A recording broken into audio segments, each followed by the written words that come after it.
Olá, muito bom dia! Manhã quente de terça-feira, 4 de fevereiro. Seja bem-vindo ao Noticidade Manhã. E nós começamos esta edição com a prestação de serviço. Vamos falar do trânsito na região. 7 em ponto. E quem vai nos trazer as notícias atualizadas e a movimentação do trânsito da região é o Pedro Leão. Bom dia, Pedro. Bom dia, Fernando. Bom dia a todos que acompanham a Noticidade Manhã. Hoje eu estou aqui na Avenida Afonso Vergueiro, na altura da Praça da Bandeira. Como podemos ver o trânsito neste momento, olha só, ele é intenso dos dois sentidos, viu? Tanto quem vai em direção à Praça Lions, à Avenida Dom Aguirre, tanto no sentido contrário, quem pretende acessar a zona oeste da cidade, seguindo em direção à Avenida General Carneiro e a Armando Panunzio. E atenção aos motoristas que passam neste momento pelo Parque Campolim. A rua Horácio Sense está interditada devido a um caminhão de bebidas que tombou na via, por isso é bom os motoristas evitarem o local. E olha só essa história que aconteceu em Itapetininga. Uma rua precisou ser interditada porque 2 carros e 2 motos pegaram fogo depois de um transformador de energia explodir no centro da cidade. Segundo os bombeiros, uma loja de roupas também foi atingida, mas as chamas foram controladas rapidamente. Felizmente, ninguém ficou ferido. E agora a situação das rodovias. Os motoristas que seguem pelos sistemas Anhanguera, Bandeirantes e Castelo Raposo encontram trânsito lento na chegada a São Paulo. O sentido interior segue sem problemas. Fernando, essas foram as informações do trânsito. Daqui a pouco eu volto para falar sobre cursos profissionalizantes em Boituva. Tá ok, Pedro. Morreu Luiz Henrique Santos de Jesus, de 5 anos, que foi atropelado em novembro na Avenida São Paulo, em Sorocaba. O menino teria se soltado da mão da avó neste ponto de ônibus e atravessado a avenida quando foi atingido por um carro. O motorista do veículo de uma empresa de construção civil fugiu sem prestar socorro.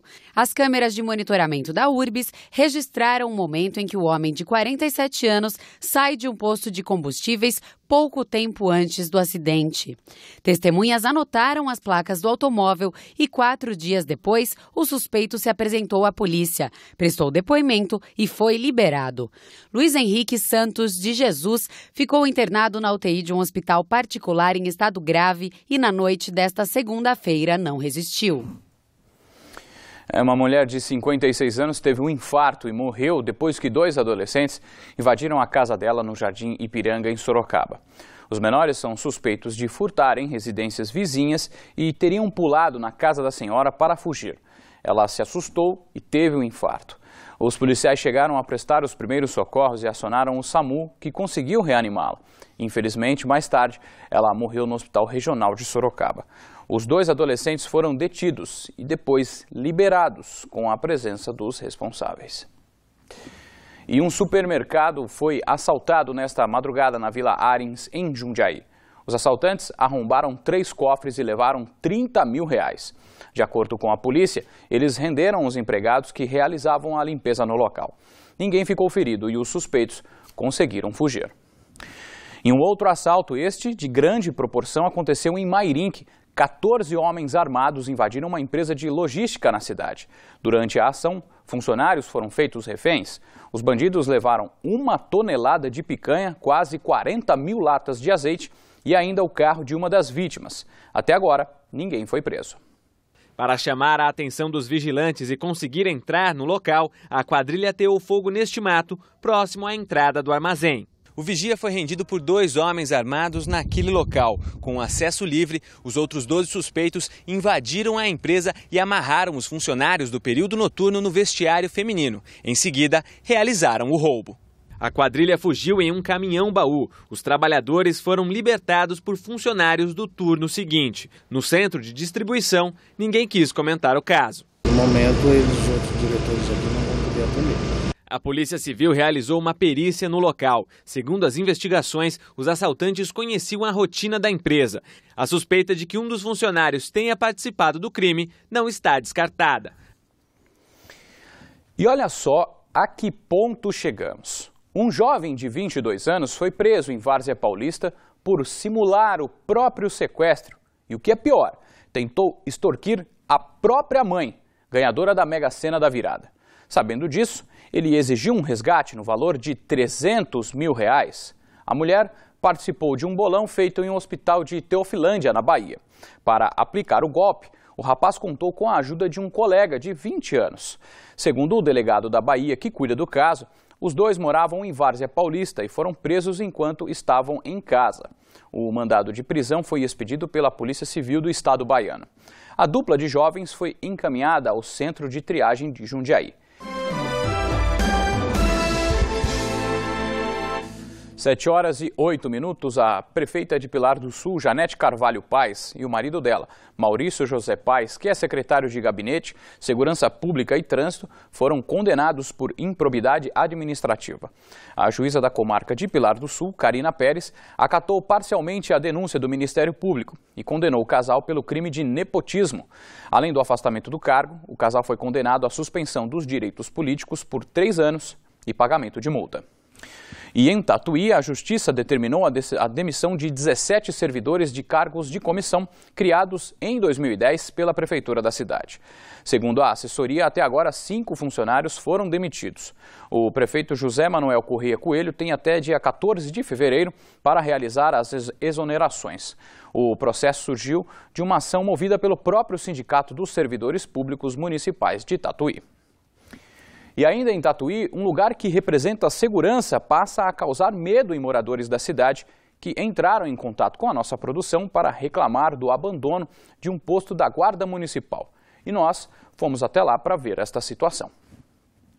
O posto tem cara de novo, mas moradores do bairro dos Mirandas, zona rural de Tatuí, dizem que não veem a Guarda Municipal por aqui há muito tempo. Faz tempo que não vejo uma viatura aí. Chegou a ter viatura? Chegou a ter gente aqui? Chegou a ter, mas olha, nem lembro mais quando que eu vi a viatura aí. A base da GM foi inaugurada em 2012. A prefeitura assegurava que o posto teria uma viatura, 2 guardas e funcionaria 24 horas por dia. Mas o local está vazio. E o último a sair nem apagou a luz. Janaína se sente insegura. Tem bastante sítio sendo assaltado, perseguem a gente aqui na rua. Andar por aqui também, eu trabalho aqui, fica difícil eu ficar saindo. Este vereador da oposição teve conhecimento do problema e cobra a prefeitura.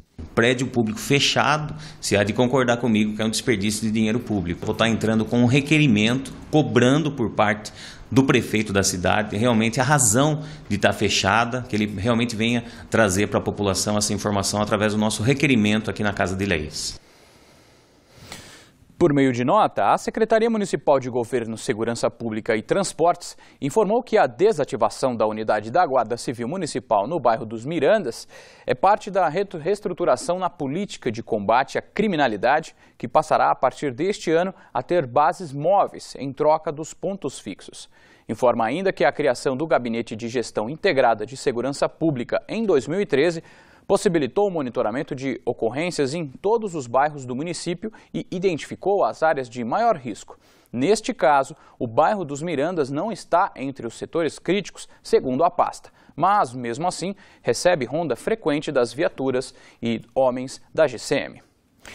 E uma outra denúncia enviada à nossa redação vem de Itapetininga, a falta de médicos, motivo que provoca a indignação dos pacientes. A reclamação foi feita por um morador da cidade que precisa de atendimento.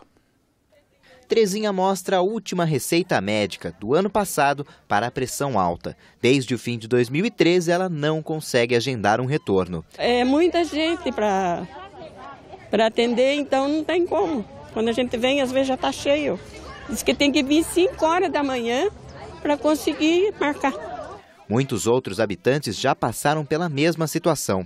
Todo mundo aqui veio para reclamar da falta de médicos no distrito de Tupi. Tem gente que vem às 7 horas da manhã e fica até 3 horas da tarde aqui. Imagina, para atender só 10 pessoas. O problema, segundo os moradores, é que o posto de saúde tem um único médico para atender a população do distrito. Só na sexta-feira e com horário marcado. O dia para marcar um horário é a segunda-feira, o que provoca grandes filas. Segunda-feira retrasada, a minha mãe veio no posto por volta de 8 horas da manhã, para 1 hora ela pegar o papelzinho para conseguir marcação de médico. O distrito fica a 23 quilômetros do centro da cidade, onde estão hospitais e outros postos de saúde. No dia em que a reportagem foi gravada, havia uma ambulância disponível. Mas quando a filha passou mal, Cássia só conseguiu atendimento em outro posto depois de pegar um ônibus. Ela está com 40 graus de febre, começou a dar corrupção nela. Daí não tinha ambulância, não tinha médico, não tinha nada. Precisei levar ela de ônibus mesmo, até Itapetininga. José Carlos organizou um abaixo-assinado que já tem mais de 100 nomes. Moradores querem que a unidade volte a ter pelo menos um médico por dia, como acontecia em 2013. Nós estamos somente solicitando que eles nos mandem um médico, um período integral, todo dia, e uma enfermeira, todo dia até o final de semana, né? Até sexta que eles trabalham. E uma enfermeira padrão, nos 2 períodos também. Você entendeu? Quer dizer, não estão pedindo nada mais do que aquilo que nós já tínhamos. Os problemas aqui começaram na época em que funcionários da saúde em Itapetininga entraram em greve. Por alguns meses, o posto chegou a ficar sem médicos e enfermeira padrão. O Instituto Vida, que gerenciava serviços de saúde na cidade, atrasou o pagamento de salários. Em setembro, a prefeitura decretou situação de emergência, rescindiu o contrato com o Instituto e anunciou que contrataria parte dos funcionários. Segundo o Sindicato dos Trabalhadores da Saúde, alguns não entraram em acordo. Cerca de 30 a 40 trabalhadores não aceitaram e entraram na justiça. Abriu concurso, aproveitou concursados de outros concursos para colocar no local daqueles trabalhadores que foram demitidos pelo Instituto Vida. Quando você fecha um serviço, quando você para um hospital, quando tem uma greve, infelizmente o reflexo é em cima da população. Por meio de nota, a Secretaria de Saúde de Itapetininga informou que a falta de médicos no distrito de Tupi se deve ao rompimento do convênio com o Instituto Vida. Informa ainda que, devido às supostas irregularidades nas prestações de contas, o procedimento administrativo foi encaminhado ao Ministério Público. Com isso, foi criada uma lei aprovada pela Câmara para a contratação emergencial por meio de um processo seletivo de funcionários demitidos. E a Prefeitura de Itapetininga vai abrir a 8ª seleção para preencher as vagas. De acordo com as informações, os salários podem chegar a R$ 9.300. Portanto, fica a dica aí para os especialistas que estão à procura de emprego no setor da saúde. Como você viu, nós exibimos 2 reportagens porque moradores de Tatuí e Itapetininga entraram em contato com a nossa redação para dar as sugestões. Você também pode fazer isso. O nosso site é o tvsorocaba.com.br e o telefone, que é o 15 3238 8804. E olha só como pode ser importante a sua participação. A Prefeitura de Sorocaba instalou postes de iluminação na Rua 59, no Parque São Bento, depois que o caso foi mostrado pelo jornalismo da TV Sorocaba SBT no último dia 22. Desde a inauguração do loteamento, a via ficava às escuras durante a noite. O problema se arrastava há mais de 7 anos. E claro, a gente fica feliz com mais este desfecho. O jornalismo da TV Sorocaba SBT é assim. Aqui a gente mostra o problema em busca da solução. 7h18, o recado agora é para os moradores de Boituva, interessados em aprimorar os conhecimentos para o mercado de trabalho. Centenas de vagas de cursos profissionalizantes serão abertas à população. Pedro, são muitas vagas em diversas áreas, mas isso vai ter algum custo para o aluno? Olha, Fernando, é tudo de graça, são mais de 500 vagas em diferentes cursos, em 3 projetos diferentes, e esses cursos são voltados principalmente para as áreas de comunicação, turismo e indústria. E os detalhes eu converso agora com Antônio Carlos Nogueira, secretário de Desenvolvimento Social, Cidadania e Trabalho. Secretário, qual o foco de cada projeto profissionalizante? Bom dia. Bom dia. Nós procuramos focalizar a parte da indústria, a parte do turismo e a parte também de valorização da família.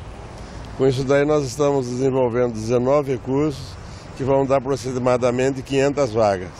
São cursos através do Pronatec, através do Senac e através do projeto Fortalecendo a Família, que é um projeto municipal. Na área da indústria, que curso a gente pode destacar? Então, no Pronatec nós temos administrador de bancos de dados, montador e reparador de computador, programador de dispositivos móveis, programador de sistemas, programador web, interpretação de Libras, inglês aplicado a serviços turísticos, espanhol a serviços turísticos. Secretário, quem pode se inscrever e o que precisa? Qualquer um a partir de 16 anos de idade que esteja cursando, já concluindo o ensino médio, e para isso é necessário que ele apresente a cópia do RG, do CPF, comprovando o endereço dele e do responsável se for menor de 18 anos. Esses cursos começam quando? Na segunda quinzena de fevereiro, e todas as inscrições desses cursos, elas podem serem feitas na Secretaria de Ação Social, Rua João Marcon 283, informações pelo fone 3263-5308. As inscrições, elas vão até quando?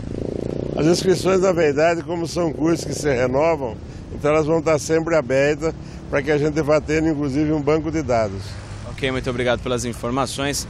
Reforçando, então, que as inscrições podem ser feitas na Secretaria de Desenvolvimento Social, Cidadania e Trabalho, localizada na Rua João Marcon 286. Mais informações pelo telefone 3268-7163, o DDD é o 15. Ok, Pedro, são muitas vagas aí, realmente as pessoas precisam ligar lá e precisam se informar, porque são várias as funções. Obrigado, viu, Pedro? Tá certo, Fernando. Agora nós vamos a São Paulo, na redação do SBT Manhã, para saber os destaques desta terça-feira com Patrícia Rocha. Criminosos fizeram um arrastão num hospital na zona norte do Rio de Janeiro. Pelo menos 20 pessoas, entre funcionários e pacientes, foram assaltadas. Os detalhes com Rafael Paiva.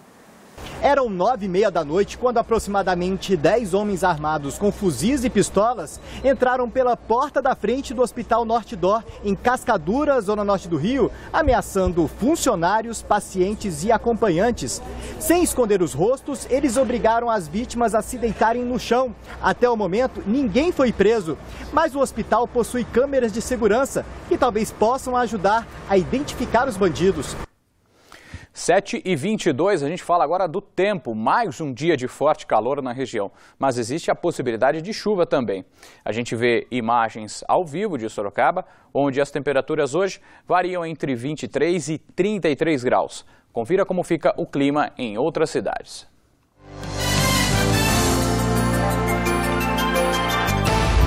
Em Piedade, as temperaturas variam entre 21 e 31 graus. Capela do Alto registra a mínima de 22 e máxima de 33. Em Jundiaí, a mínima deve ser de 23, com máxima de 34 graus. Mesma mínima prevista para Itapetininga. E olha só, alerta ligado. Sorocaba registra o primeiro caso de dengue no ano. A vítima mora no bairro Vanelville e contraiu a doença no município. Com esse calor, é importante que a população, não apenas de Sorocaba, mas de toda a região, sempre elimine os possíveis criadouros da dengue. E o assunto ainda é o calor, clima que requer cuidado redobrado, principalmente para aqueles profissionais que trabalham expostos ao sol. Há 10 anos, a rotina de Adriano é a mesma. Carrega e entrega gás e galões de água. Já que a exposição ao sol é obrigatória, o motoboy não se descuida. Comecei a usar protetor, que está muito quente o sol. Antigamente não usava, mas agora estou sentindo bastante. Se preocupa mais? Isso preocupa por causa do câncer, né? O índice de radiação ultravioleta em Sorocaba, fator que prejudica a pele e pode causar sérios danos à saúde, chegou a atingir 14 pontos e uma escala que vai de 0 a 16. Por isso, quanto mais cuidado, melhor, principalmente para quem trabalha em área aberta. Escapar dos raios solares aqui é impossível, mas trabalhar sob altas temperaturas não assusta. Eles estão acostumados. Aproximadamente 90 homens vão erguer 6 torres residenciais e entregar em no máximo 2 anos. Para cumprir o prazo, não tem outro jeito senão enfrentar o sol de maneira responsável. A construtora oferece no canteiro de obras mesmo galões de filtro solar. A preocupação é para não dar câncer de pele. Está cuidando de si e de sua saúde, né? Por conta da construção civil, o engenheiro Alisson já morou em várias cidades. Sobre o clima em Sorocaba, ele afirma que está bem parecido com as temperaturas registradas em locais mais quentes. Trabalhei 3 anos no Tocantins, né? E lá a incidência solar, a sensação térmica de lá hoje está muito comparada com aqui de Sorocaba. Está muito igual a de Sorocaba já hoje em dia, tá? Ou seja, bem forte. Bem forte, bem preocupante para nós que trabalhamos na construção civil. Esta dermatologista fala dos horários onde o sol prejudica ainda mais e quando todos devem redobrar os cuidados. Durante toda a jornada de trabalho, recomenda-se o uso de uma vestimenta adequada que cubra a maior parte do corpo, da pele. Então, mangas compridas, calças compridas, de um material leve, não pode ser também um tecido pesado, grosso, que esquente, porque também tem o risco de muita transpiração e desidratação. O uso do chapéu que tenha uma cobertura também para orelhas e nuca. O uso também do óculos de sol com a proteção na lente contra a radiação ultravioleta para proteger a visão também. E o uso do filtro solar, do creme em filtro solar com fator de proteção de 30 para cima. 7h28, agora é oficial. Sorocaba vai receber a seleção da Argélia durante a Copa do Mundo. A equipe vai se hospedar no centro de treinamento do Atlético Sorocaba. A confirmação é do comitê organizador da FIFA, que divulgou a lista final dos centros de treinamentos das seleções. Outras 3 equipes vão passar em cidades da nossa região também. Japão e Rússia vão se hospedar em Itu e a seleção de Honduras em Porto Feliz. E na reportagem especial de hoje, em comemoração aos 404 anos de Itu, o tema é a saúde, com a campanha de prevenção ao HPV, realizada há 3 anos na cidade, considerada uma das pioneiras na região neste tipo de iniciativa.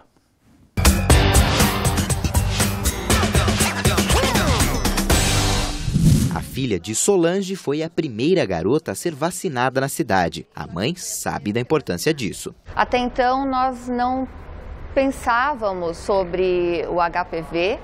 Então, foi quando a gente teve a primeira notícia, foi através da divulgação da prefeitura, conversamos em casa e levamos a minha filha mais nova, né, na época ela tinha 11 anos, né, para já se prevenir. O HPV, causador do câncer do colo de útero, o segundo tipo de tumor que mais provoca mortes de mulheres no Brasil. HPV é a sigla em inglês para papiloma vírus humano. E desde 2010, a Prefeitura de Itu disponibiliza a vacinação na rede pública de saúde. O vírus é transmitido pelo contato sexual. A vacinação é aplicada em 3 doses em meninas de 11 anos. A intenção da vacinação das meninas é para que a gente faça a vacina antes do início da atividade sexual, para que a gente consiga a prevenção. A vacina está liberada, inclusive, para as mulheres mais velhas, mas não nas campanhas de vacinação. Em março, a Secretaria de Saúde realiza a 3ª fase da campanha de vacinação contra o HPV, iniciada em 2013. Já foram aplicadas doses nos meses de setembro e de outubro. 1.200 garotas devem ser imunizadas nas 15 unidades básicas da cidade. Segundo o secretário da pasta, para a eficácia do programa, foi fundamental que a vacinação fosse prevista em lei municipal. Quando nós começamos em 2010, algumas cidades fizeram, mas fizeram a campanha, vacinaram um ano só. E nós não, nós fazemos, estamos indo para a 4ª campanha já e vamos estar vacinando para sempre. De acordo com o gestor, a prefeitura investiu R$500 milhão nesta campanha, mas é uma economia no tratamento contra o câncer. Antigamente tinha poliomielite, né? Você começou a prevenir e praticamente ela está extinta. A ideia é que essas pessoas no futuro não venham a contrair o câncer de colo de útero. O Noticidade Manhã fica por aqui. Outras notícias da região você acompanha à 13h no Manchetes Noticidade. E a gente encerra esta edição com imagens ao vivo da Avenida Afonso Vergueiro, em Sorocaba, que neste momento tem o trânsito tranquilo nos 2 sentidos. Um ótimo dia para você e a sua família. Saúde e sucesso!